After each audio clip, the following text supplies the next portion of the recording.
Hello, I'm Julie, and we're going to be doing the wrist wrap bracelet today.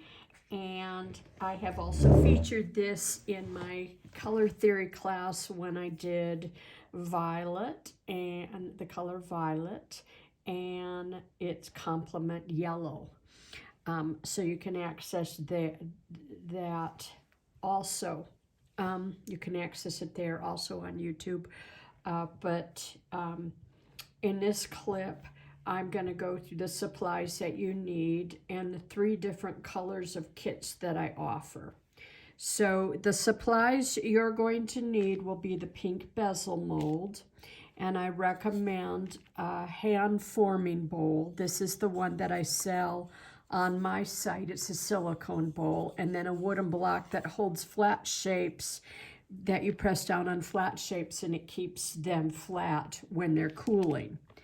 And then you're going to need a craft heat gun. This is a 320 watt. And you're going to want a beading needle. This is a number 10 beading needle. And then I'm going to go through what's in your kit and then show you the 3 color choices that you have. And so the first thing that you get in your kit, which is to me the main thing, is these absolutely wonderful hand-dyed, beautiful sewn edge silk ribbons. And this one is color number 1. It's a wonderful violet and grays and periwinkle blue, pale shades of blue.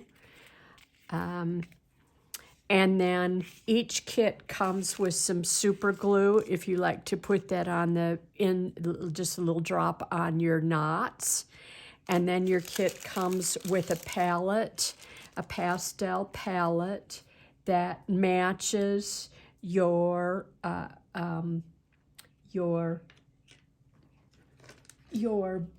beads. Your beads and your ribbon. So each kit has that individual palette, and then its individual set of beads that coordinate with that ribbon. And then, of course, the kits all come with the pre-cut shapes with their holes punched in, ready to sew. So that's color number 1. Color number 2 is a lovely mossy green and a periwinkle blue color palette, pastel color palette, and then the lovely beads that coordinate with it. And color number 3 is just primarily violets with a complement of yellow. And that has a pastel palette that will go with it also. So what I'm going to start the video out is I'm going to show how I'm going to color each of the shrink plastic beads that go with each individual kit, and then go into assembling, and we'll be assembling an example done in the violet and yellow, but you will assemble them all the same way, whatever color you have. So let's get started with colors. What I did forget to tell you is that you're going to want a selection of colors, colored pencils that coordinate with your colored palette. So these are the ones I'm using for number 1.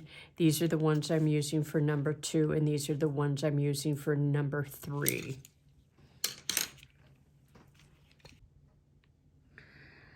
The first one I'm going to demo is palette number 1. This is the grays and violets.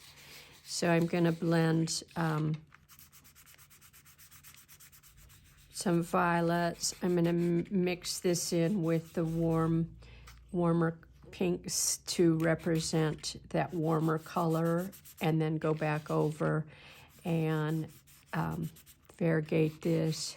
then mix some of that gray in there. Okay, and then we're going to go on to the second layer, and I'm going to keep that very light. So I mix some of my gray with my periwinkle blue, and then go over here with just a little bit of the, I'm mixing the pink in there to warm up the violet. And then on this one here, I'm going to keep this very, very light. Just maybe put a little bit of color on my tips.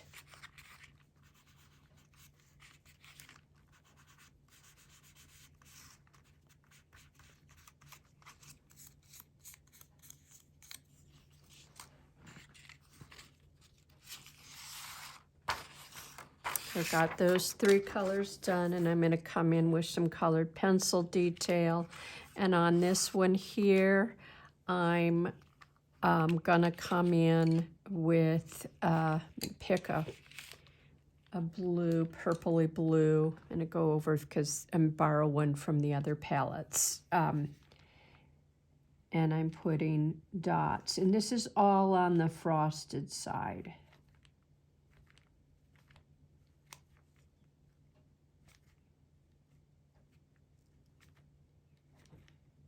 Of the shrink plastic.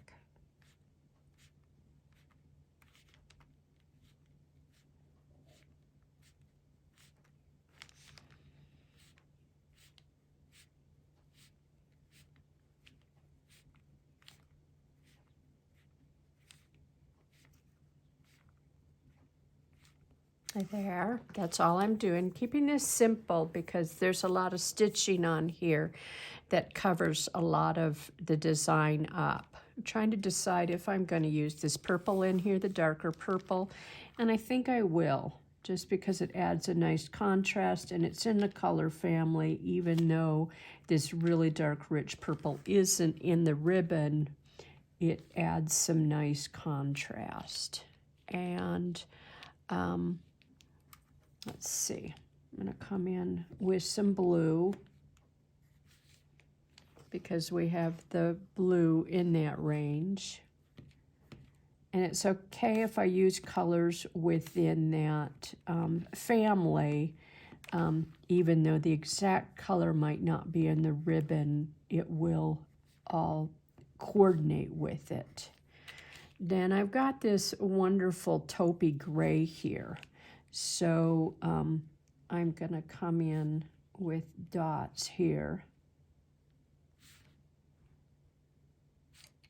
A lot of this bead will be covered up with the bezel that goes on it.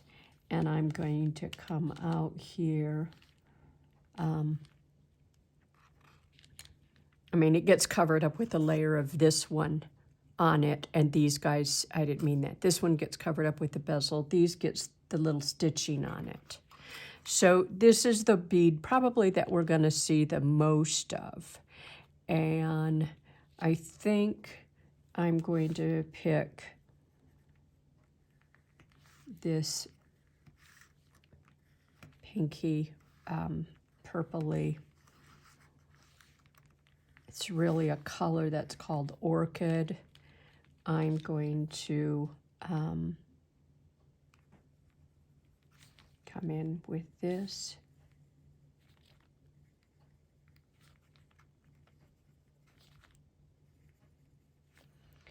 And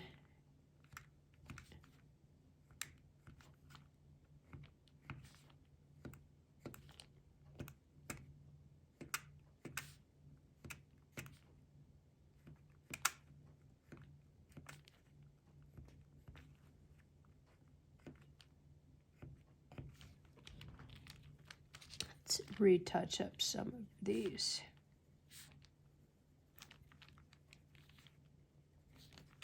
So you see how I was able to pull these colors in here that went with this. And I didn't use any of the gray, so let's come in here with a couple of chevrons of the gray. Don't even know if they'll show up, but there we have it. Okay, that's what I've done with this one here, and I'll be shrinking those down. Now I'm going to go on to number 2.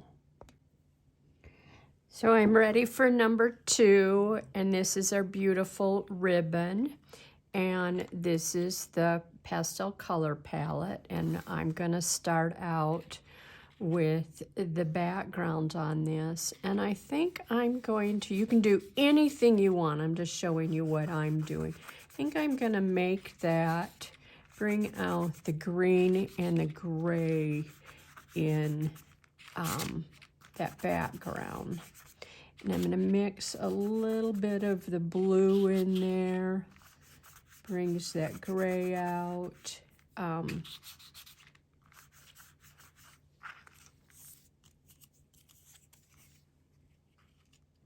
There. And then the second layer, and like I said, this one in the past clip, we don't see much of this bead. We see this section of it mainly. So I'm going to come in with this with the blue and the gray.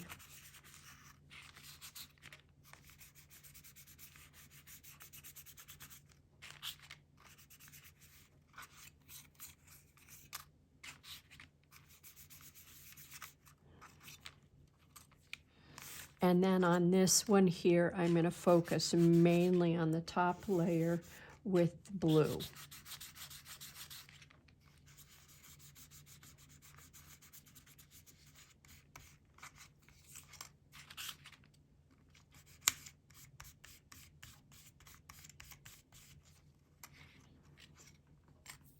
Okay, get this out of the way. And I'll be able to come in here with my colored pencils. And that's where I'll be able to bring out even more color ranges. So I'm going to come in, once again, I'm just choosing to do dots on all of these, kind of going with the same patterns on all of them.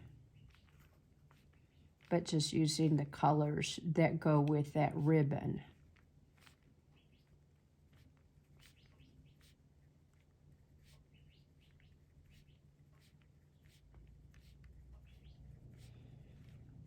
And the colored pencil is where you can, by the color you choose, you can, like if my background color was pastels and green, and if I'm going in with green and colored pencils on this, I make a stronger statement that that is a green piece. Now this one here, I tended to be more gray with it, so I'm going to enhance that gray even more by coming in with a gray line in here, and I'm hoping that that shows up more when it shrinks down, since the colored pencil is opaque and my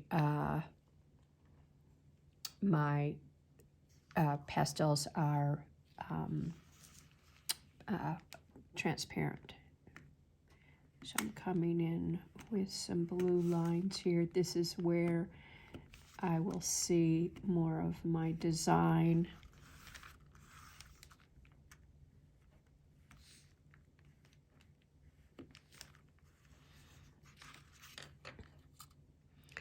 And then on this one here, I will come in with a brighter green.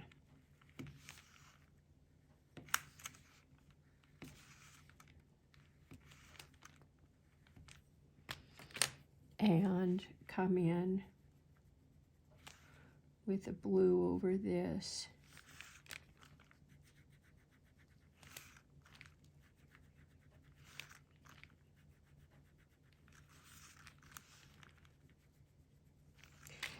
And then come out here with a darker green. This piece has a limited color, but it has these nice, beautiful beads that go with it, and the variation on this, and it's just really subtle and very pretty. So that would be that color.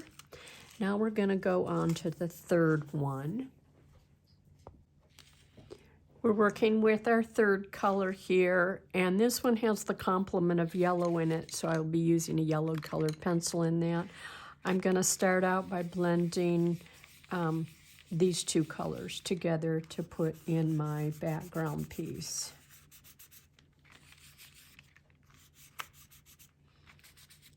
Coming in here with a little of the blue on one side, a blue over there. And now the middle piece. And I'm going to keep this just a smidgen of gray and not a lot of color on this. I'm going to save this for the colored pencils. Sorry about that. And then I'm going to come in with more of the shades of blue, purple blue on this.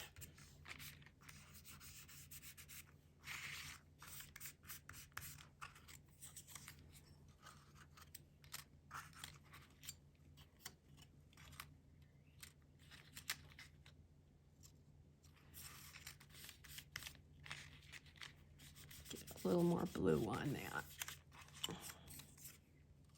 There we go.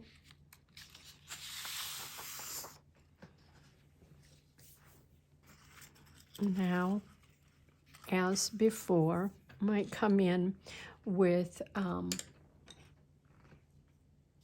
this, represent the edging on this is a darker blue purple. So I'm coming in with a darker blue dot to bring that out in the bead that's represented in the ribbon.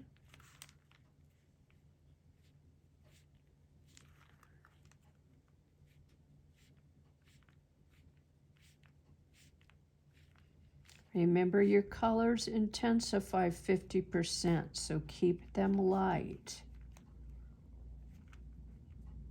So we have that done. Then I'm going to this second layer, and I'm going to come in here with, I think I'm going to switch to this brighter violet color. This is referred to as mauve.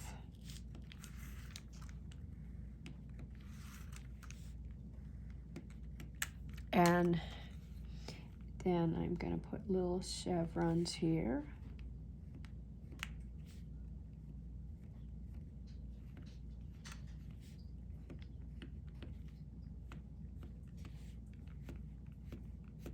Feel free to do anything you want.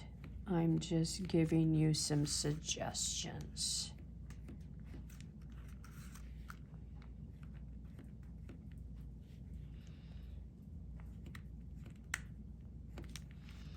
And then I think I will bring a circle shape around here, even though it might not show up because it might get covered with stitching. I just chose to do it. And then on this one here, I'm going to come out with the veins on the flower. And I'm going to come in with yellow.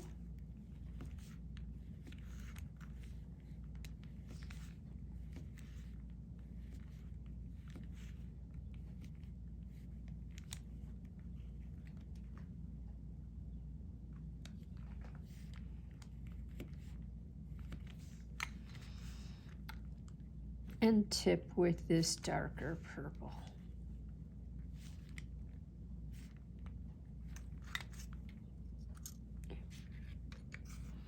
And there's the colors for the third one. So I will show you how to shrink one of these selections down, and then I will shrink the rest off of camera and show you what our results is. So we're ready to shrink. The large ring gets shrunk flat. The middle size bead gets shrunk flat, and this one gets shrunk using the bezel. Okay, so we're going to start with our flat shapes. And why I really like to use a container is it works like a convection oven, and it keeps the heat circulating evenly around the bead while I'm shrinking it, ensuring that it shrinks down evenly and doesn't shrink down wonky. If it's outside here and this air cools it while this side is heating, and then it heats and shrinks unevenly. And then I have my block ready to ensure that it flattens out.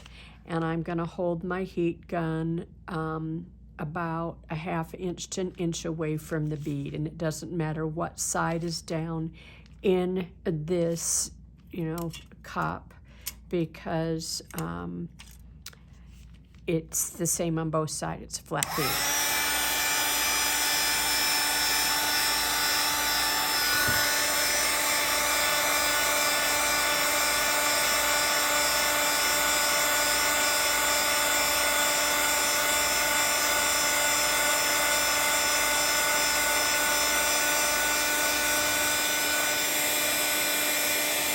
That up. I just keep the heat out to the perimeter of the bead.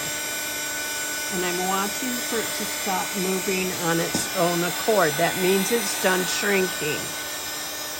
Okay, even if it may have a little bit of a bow still to it. That's what the block is for. 1001, 1002, 1003, 1004, 1005. So we have a really, really pretty bead. And next, we're going to shrink this guy flat. And I'm going to make sure that I pop that center hole out. Keeping my heat out to the perimeter.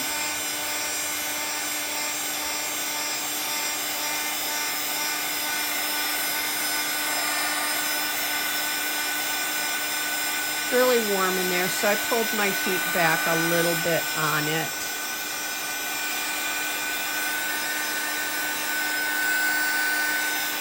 I'm lifting up and moving it around so you can see what I'm doing. There, once again, it's just the wind blowing it.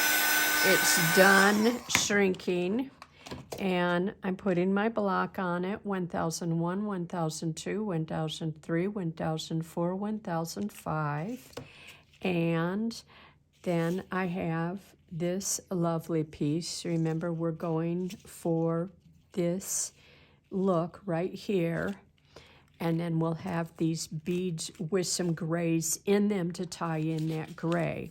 Now I'm ready to shrink the piece that gets done in the bezel. And this is when I have to decide, do I want to see the shiny? Do I want to see shiny? These are all showing shiny.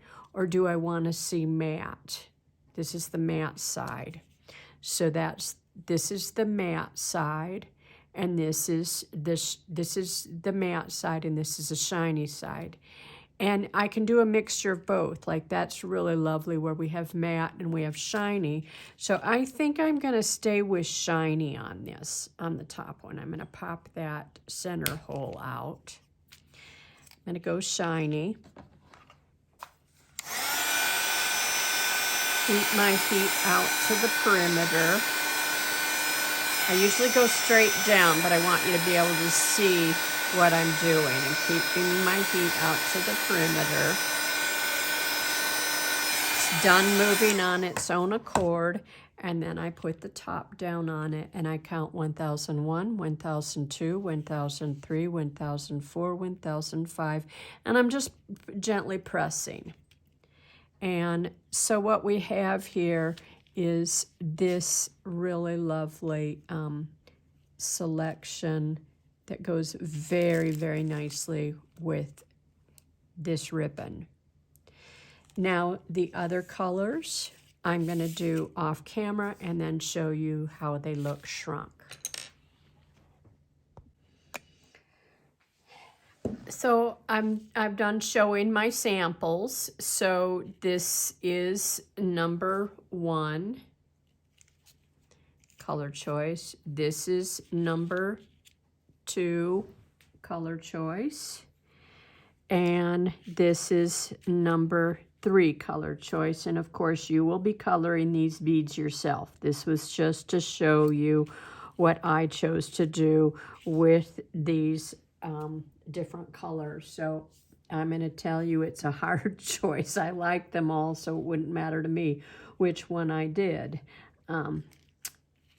They're all really nice, watery, water lily kind of colors. So the next step is going to be assembling. And of course, we're going to be doing this color, number 3 style with that as an example, but they all get assembled the same way. So this is how we're going to design our piece here. I got these 2 beautiful hand-dyed silk ribbons, and this is how I put them on my bead.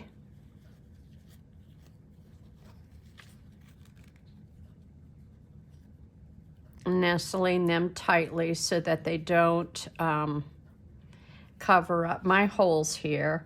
And then I've carefully checked to see that these holes match the holes that I had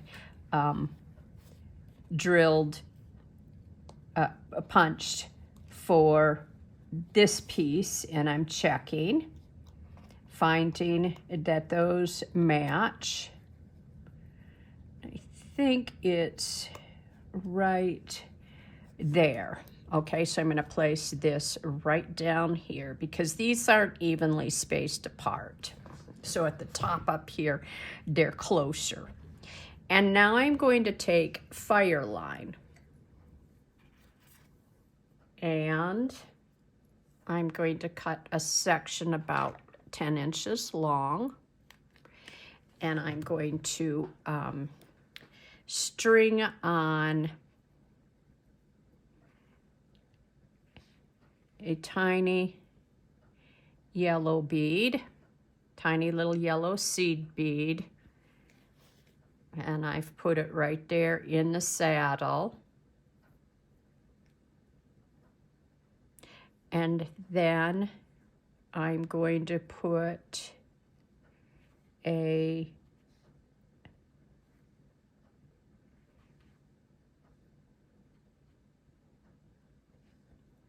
this is where, if I was smart, I'd put it on my needle, and I like to use big eyes. They're just easy to thread for this kind of a project. I'm going to put this on, and where did it go? And see, it just comes down here, and this becomes the stopper bead. Then I'm putting on this little flower bead, and I'm coming through here, and I'm adding, this will be my riser bead, and I'm coming back through here, and I'm going to use another stopper bead, and I'm going to bypass that. I'm going to come back up through, trying to get this so that you can see. I chose to put the ribbon on first because I just didn't want it to be in, I didn't want to have difficulty fighting around these pieces once it was on. I'd rather work with it in place than try to snuggle it in here. I'm just going back through my path.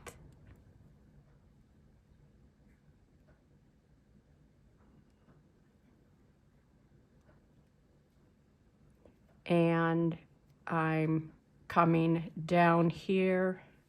I'm going to take one off, one tail off, come through here, then take this off, and I'm going to tie that off tightly. and I'll do a surgeon's knot over and around and around. Tie that off and then tie that off again, and you can just make these nice and tight. And then I will clip that, and I'm going to drop a drop of super glue on my knots.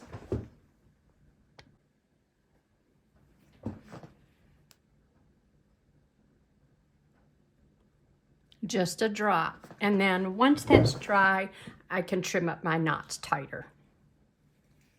So what I want you to do, or what I'm going to do, is I will meet you back when I've done all of these, because you've seen how I've done that.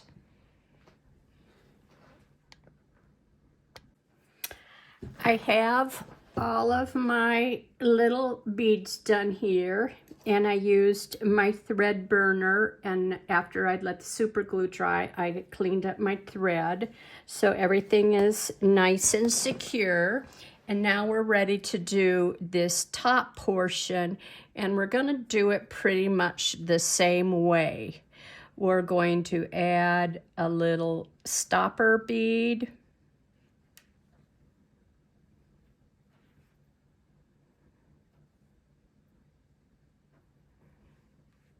in the cradle, and then I will put my needle on,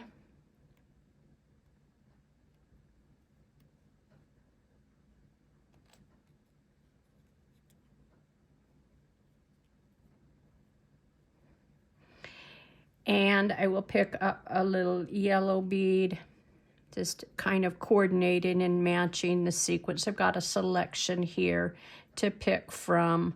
And then I'm going to pick up this little purple bead, and I'm going to use this little yellow filigree in here, and I might pop a little bead behind it just to add a little riser to it, because the little purple bead is a little bigger than this, and I don't want it to rock. So that'll prevent it from rocking. Whoops. Things do like to get caught in these prongs. I love using these beads, but they do get caught in the prongs, the string. Okay, now we're doing the exact same thing. We are, I've got, my hole seems a little bigger back there, so I want to make sure that if I put a seed bead on it, it doesn't come through the hole. So I added a little yellow bead back there. I'm going to bypass the little yellow bead and go through this little other yellow bead and come back through my bead path, just like I did on the perimeter of the flower. Come on up through my whole sequence. Didn't give myself a lot of thread here. I'm coming through my little yellow bead, and I'm bypassing it. And coming down through my yellow bead, my pale yellow bead, and through the whole bead pass sequence, back through the back side. And then I'm taking one string off and leaving one tail on, and going through my little yellow bead. Pick that up. The one thing I do like about the big eyes is they're so flexible.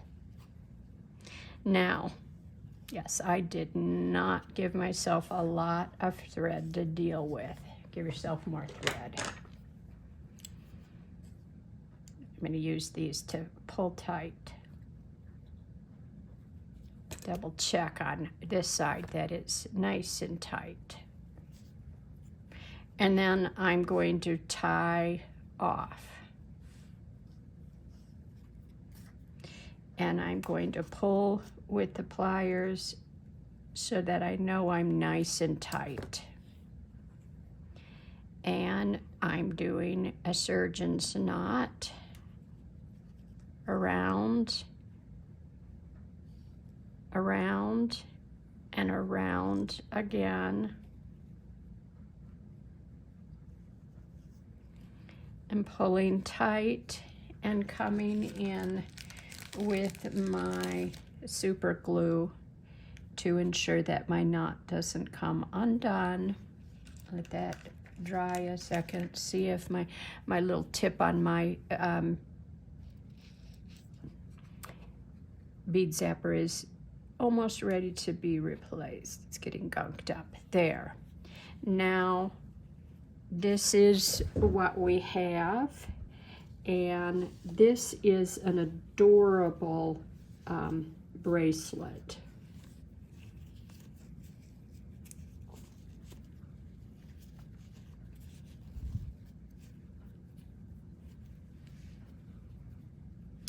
And let me get that tied.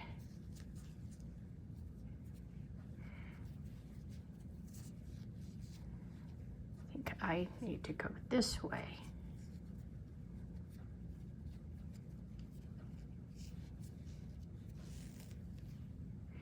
And I've got this really cute fairy bracelet. And in the description, I'm going to give you what I used for this, where I get my fairy where I get my fairy ribbons. This here is the pre-cut Shrinkets. It's the basic Shrinket set, and it comes in two, so you can make earrings out of some of these pairs. And these were the shapes that I used to create this bracelet. I also sell these little flower-shaped polymer beads at this time, as long as I have them in stock, on my Etsy site. And then I'm going to share a link where I get these wonderful fairy ribbons. They're sewn edge silk ribbons and often referred to as fairy ribbons. And I've got this pretty tight, but I could loosen this up and wrap it several times and not have the tails. I love the tails hanging down. And I've got it pretty tight. I don't think I could go another wrap, but I think that's just really fun.